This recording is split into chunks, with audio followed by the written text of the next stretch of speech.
அஸ்ஸலாமு அலைக்கும் and hi everyone எல்லாரும் எப்படி இருக்கீங்க? ஸோ திரும்பியும் ஒரு vlog மூலிமா உங்க எல்லார்கிட்டயும் பேசுறதுல ரொம்ப சந்தோஷம். ஸோ இன்னைக்கு நாங்க பார்த்தீங்கன்னா, என்னுடைய தங்கச்சி மேரேஜ்க்காக கொடைக்கானல் தான் போறோம். ஸோ ஆஸ் யூசுவல் கொடைக்கானல் போணும் அப்படின்னாலே நம்மளுக்கு ஜாலி தான், ஒரு எக்ஸைட்மெண்ட் தான். ஸோ காலையில தான் கிளம்புனோம். மொத நாளே போகணுங்கிறது தான் மனசுல இருந்துச்சு. பட் சிச்சுவேஷன்ஸ் அப்படி இல்ல. போறதுக்கான சிச்சுவேஷன்ஸ் இல்லாதனால காலையில தான் வந்து கிளம்பியிருந்தோம். போயிட்டு நான் ஆல்ரெடி வீடியோல சொல்லியிருப்பேன்.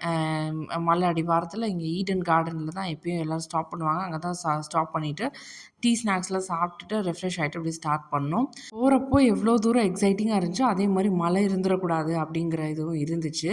அ ஏன்னா கொடைக்கானல் பொறுத்தவரைக்கும் இப்ப கோல்டா இருக்கு, இல்ல மிஸ்ட்டா இருக்கு அப்படின்னு சொன்னா கூட அட்ஜஸ்ட் பண்ணிறலாம். ஆனா மழை பெஞ்சுச்சுன்னா எங்கேயுமே நகர முடியாது. ஏன்னா மழை பெய்யும்போது மிஸ்ட்டும் சேர்ந்து இருக்கும். ரோட்ல இருக்க எதுவுமே தெரியாது. அப்படியே ஒயிட்டா இருக்கும். ஸோ சுத்தமா ஃப்ளாப் ஆயிரும். அதனால மைண்ட்ல அது ஒண்ணும் இருந்துச்சு. மழை மட்டும் பேஞ்சிறக்கூடாது அப்படின்னு சொல்லிட்டு.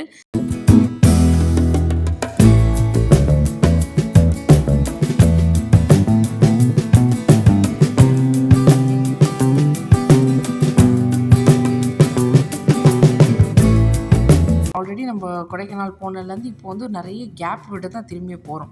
ஸோ அந்த இன் பிட்வீன்ல நெறைய ஊருக்கு போயிருப்போம். நெறைய இடங்கள பார்த்துருப்போம்.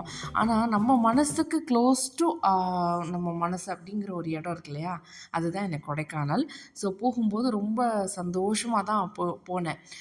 எல்லாரையும் பார்க்கலாம் அப்படிங்கிறது ஒரு பக்கம். நம்ம ஃபேமிலி நம்ம எல்லாரையும் மீட் பண்ணோம் அப்படிங்கிறது.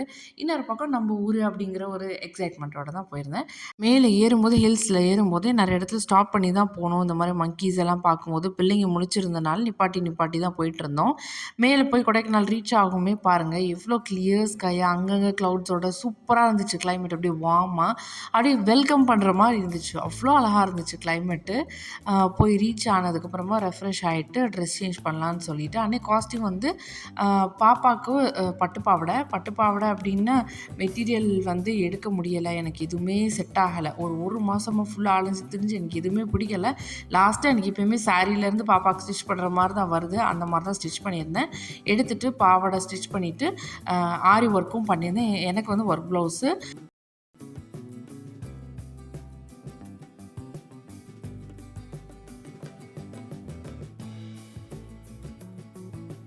டைம் கொரியர் போடுறது கூட எனக்கு டைம் இல்ல. ஏன்னா, நான் எல்லாம் அரேஞ்ச் பண்ணி அனுப்ப லேட் ஆயிருச்சு. அதனால அவங்க பஸ்ல தான் வச்சு விட்டுருந்தாங்க. மிட் நைட்ல போய் ரொம்ப தூரம் பஸ் ஸ்டாண்ட்ல வாங்கிட்டு வர மாரி இருந்துச்சு. ஸோ, இந்த பட்டு பாவாடைய தச்சு வீட்ல வாங்குறதுக்குள்ள போதும் போதும்ன்னு ஆயிருச்சு. ஏன்னா, மெட்டீரியல் கிடைக்கல. எல்லாமே பண்ணி முடிக்கிறதுக்குள்ள ஒரு இதாயிருச்சு. ஸோ, இதுதான் என்னோட அ இது. நான் இப்படி தான் ரெடி ஆயிருந்தேன். என்னோட அவுட்ஃபிட் இப்படி தான் இருந்துச்சு. ஸோ, பாப்பாவுக்கும் எனக்கும் இப்படி தான் ஃபைனலா இருந்துச்சு. எவ்வளோ தூரம் மெனக்கெட்டோம், அதுக்கு ஏத்த மாரி அழகா இருந்துச்சுன்னு ஒரு பாப்பா போட்டதுக்கப்புறம் அது ரொம்ப மனசு நிறைவா இருந்துச்சு. ஏன்னா, அவ்வளோ தூரம் கஷ்டப்பட்டு ரெடி பண்ணது. ஆ வந்துட்டு வெளிய நிக்கும்போது 2 பப்பி இருந்துச்சு. அதோட விளையாண்டுட்டு இருந்துச்சு. எந்த கேட், எந்த அனிமல்னாலும் பயப்படாம டபக்குன்னு தூக்கிரும். நம்மளுக்கு பார்க்க பயமா இருக்கும். ஆனா பயமே இருக்காது. ஸோ, அப்படிதான் கொஞ்ச நேரம் விளையாண்டுட்டு இருந்தாங்க. ஸோ, ரெடி ஆயாச்சு வாங்க போலான்னு சொல்லி கிளம்பிட்டோம். லேட் ஆயிரும் அப்படின்ட்டு. பாருங்க நான் காட்டும்போது உங்களுக்கு ஃபர்ஸ்ட்டு காட்டும்போது கிளைமேட் எவ்வளோ வார்மா எப்படி இருந்துச்சு. ஒரு 1 ஹவர்க்குள்ள எப்படி மிஸ்ட்டா மாறி அப்படியே தரையோட தரையா மிஸ்ட் இறங்கிட்டு இருக்கு. அப்படியே மாறிருச்சு. கொடைக்கானல்ல இதுதான் வேலை. துணி காய போடுறது, டக்குனு ஒரு 10 மினிட்ஸ்ல கிளைமேட் மாறுறது, மழை வந்துரும்னு சொல்லிட்டு துணி எடுக்கிறது. இதே மாரி தான் அங்க போயிட்டுருக்கும். இந்த மாரி தான் இருக்கும் அங்க லைஃப் ஸ்டைல். ஸோ கிளைமேட் இப்படி தான் மாறி இருந்துச்சு நாங்க கிளம்பும்போது. கிளம்பிட்டு அங்க எங்க ஊர்ல பார்த்தீங்கன்னா, மஹால் கல்ச்சர் வந்து அவ்வளவா கிடையாது.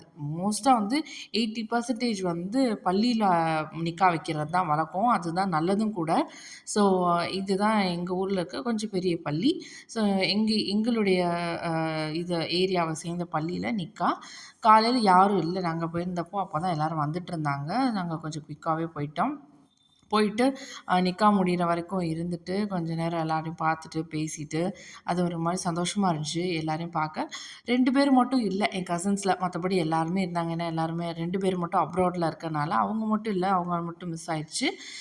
அவ்வளோதான் சாப்பிட்டுட்டு, அப்படியே நிக்கா முடிச்சுட்டு, சீக்கிரமாவே அங்கேருந்து கிளம்பிட்டோம். பொண்ணு மாப்பிள்ளை கிளம்புறதுக்குள்ளயுமே கிளம்பிட்டோம். ஏன்னா, பாப்பாவ கூட்டிட்டு வந்திருக்கோம். அவங்க கொடைக்கானல்லாம் கொஞ்சம் வெளிய போணும்னு ஆசைப்படுவாங்க. அதனால இருட்டிருச்சுன்னா எதுவுமே பண்ண முடியாது. நம்ம வேற ஃபாஸ்ட்டா கீழ இறங்கணும். ஏன்னா, அன்னைக்கே ரிட்டர்ன் அப்படிங்கிறனால.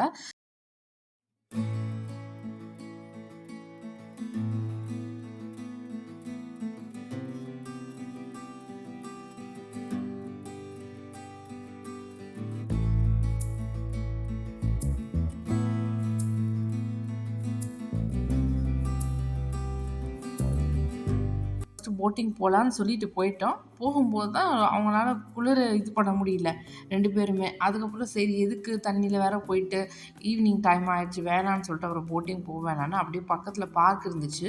பிரைன் பார்க்கு தான் போனோம். அதுதான் பக்கத்தில் இருக்குது. இது வரைக்கும் பிரைன் பார்க்கு பிள்ளைங்கள கூட்டு போனதில் விளையாடுறதுக்குலாம் ஒன்றும் பெருசாக இருக்காது. மழை வேற பேஞ்சிருக்கனால கிராஸ் எல்லாம் வெட்டாக தான் இருக்கும். சின்ன வயசில் பார்த்தீங்கன்னா லீவ் அப்படின்னா எல்லோரும் வீட்டில் இருக்கும்போது ஆளுக்கு ஒரு சாப்பாடு சமைச்சு எடுத்துகிட்டு எங்கள் வீட்டிலேருந்து ஒரு 10 நிமிஷம் தான் பிரைன் பார்க்கு. நடந்து வந்துட்டு இங்கே உட்காந்து சாப்பிட்டுட்டு அந்த புல்லில் விளாண்டுட்டு லேக்கை ஃபுல்லாக ஒரு ரவுண்ட் அடிச்சுட்டு ஃபிஷ்ஷிங் பண்ணிவிட்டு இல்லை போட்டிங் போயிட்டு சைக்கிளிங் போயிட்டு கொஞ்சம் பர்ச்சேஸ் பண்ணிட்டு அந்த நாளே அப்படியே முடிஞ்சிடும் அந்த லீவு. என் பிள்ளைங்களுக்கு வந்து இதெல்லாம் கிடைக்கல. இப்போ கொடைக்கானல் மாதிரி ஒரு இடத்துல இருந்தனாலே எனக்கு வந்து பெஸ்ட்டு சைல்ட்ஹுட் டேஸ் எனக்கு கிடச்சிச்சு. ஏன்னா ஃபிஷ்ஷிங்லேருந்து மரம் ஏறுறதுலேருந்து எங்களை மாதிரி சேட்டை யாருமே பண்ணியிருக்க கூடாது. அந்த அளவுக்கு ஒரு சூப்பரான சைல்ட்ஹுட் டேஸ் எனக்கு இருந்துச்சு. அந்தளவுக்கு பெஸ்ட்டான சைல்ட்ஹுட் டேஸ் நம்ம பிள்ளைகளுக்கு கொடுக்க முடியுமா அப்படின்னு தெரில. சரி ட்ரை பண்ணுவோன்னு தான். அடுத்து வந்து பேஸ்ட்ரி கார்னர் தான் வந்திருந்தோம். கொடைக்கானல் வந்துட்டு கேக் சாப்பிடாம போக முடியாது இல்லையா? வந்திருந்தோம். பட் ஆனால் நம்மளுக்கு கேக் இல்லை நம்ம போன டைமுக்கு. சரி அதுக்கு டேஸ்ட்டுக்கு கொஞ்சம் ஈக்குவலாக இருக்கிறது வந்து ஹில் டாப் தான். சரி அங்கே போய் கேக் சாப்பிட்லான்னு சொல்லி வந்தப்போ அங்கேயுமே பெருசாக இல்லை. கேக் எல்லாமே வந்து காலி ஆயிடுச்சு. அதே மாதிரி இங்கே நல்லா எல்லா ஐட்டமே சூப்பராக இருக்கும். எனக்கு ரொம்ப பிடிச்சது சிக்கன் பை. அதுவுமே வந்து இல்லை. சரி போனதுக்கு ஒரே ஒரு பிளாக் ஃபாரஸ்ட் மட்டும் சாப்பிட்லான்னு சொல்லிட்டு சாப்பிட்டுட்டு அங்கேருந்து அப்படியே கிளம்பியாச்சு.